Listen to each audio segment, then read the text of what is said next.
This is the Ninja Kitchen System BL770.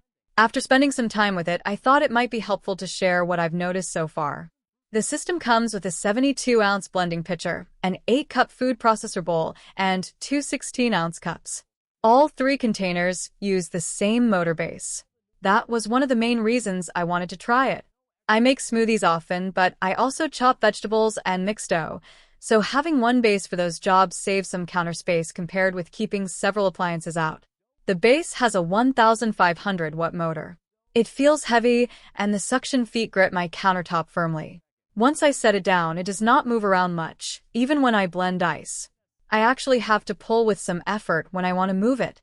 That can be a little annoying, but I would rather have that than a blender that slides across the counter.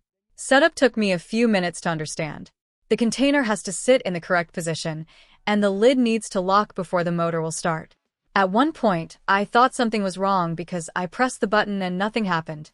The lid just was not fully locked. Once I learned how the tabs line up, using it became straightforward. The controls are simple.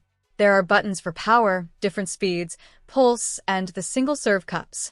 There is no speed dial or automatic drink program. I did not mind that much because I usually watch the texture and stop when it looks right. Still, I can see someone wanting more control than a few preset speed buttons. I started with smoothies in the large pitcher. I used frozen berries, banana, spinach, protein powder, and ice. The stacked blade runs through the center of the pitcher, so it reaches ingredients at several levels.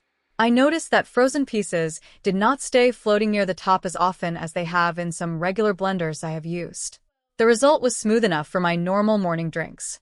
Small berry seeds were still noticeable, which is common with this type of blender, but I did not find large pieces of ice or fruit. It also handled thicker frozen drinks without needing much help from a spatula. I still had to pay attention to the amount of liquid. If I packed in too much frozen fruit and not enough liquid, the mixture could stop moving properly. The large pitcher is useful when I am making several servings. It is also fairly tall. With the lid on, the whole unit measures close to 18 inches high. It may not fit under every kitchen cabinet, so I would check the available space before buying it. I ended up storing the containers separately instead of leaving the full system assembled.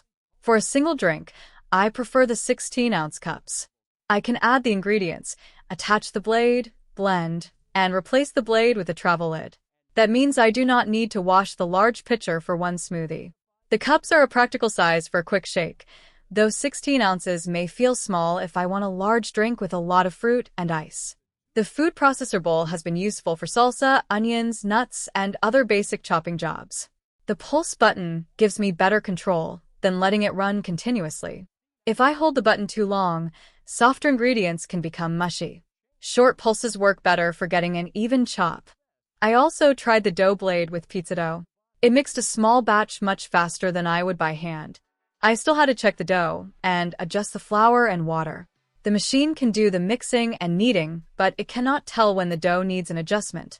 I would also avoid pushing it beyond the recommended amount because dough puts more strain on the bowl and drive parts than a smoothie does.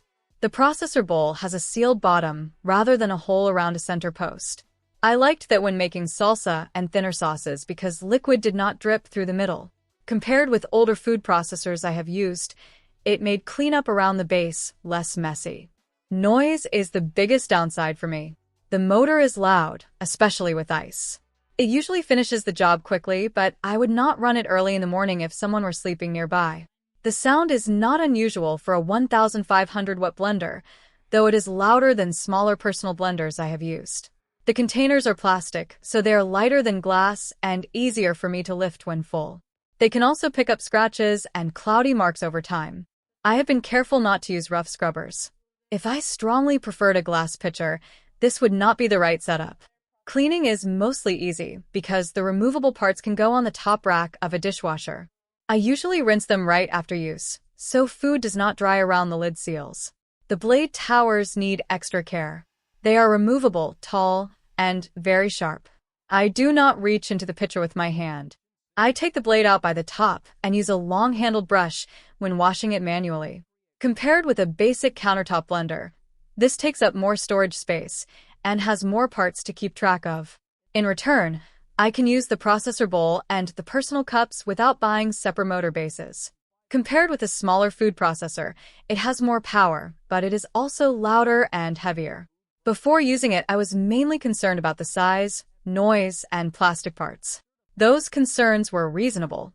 It is large, it is loud, and the containers will probably show wear with regular use. At the same time, it handles frozen drinks, chopping, sauces, and dough without making the setup complicated. I think it makes the most sense for someone who prepares smoothies regularly and also wants a food processor for basic kitchen tasks. It is also useful for a household that makes drinks in larger batches. If I only needed an occasional single smoothie, I would probably choose a smaller personal blender. If quiet operation or a glass pitcher mattered most to me, I would look at other options. My relaxed recommendation is to consider it if I will actually use more than one of the included containers.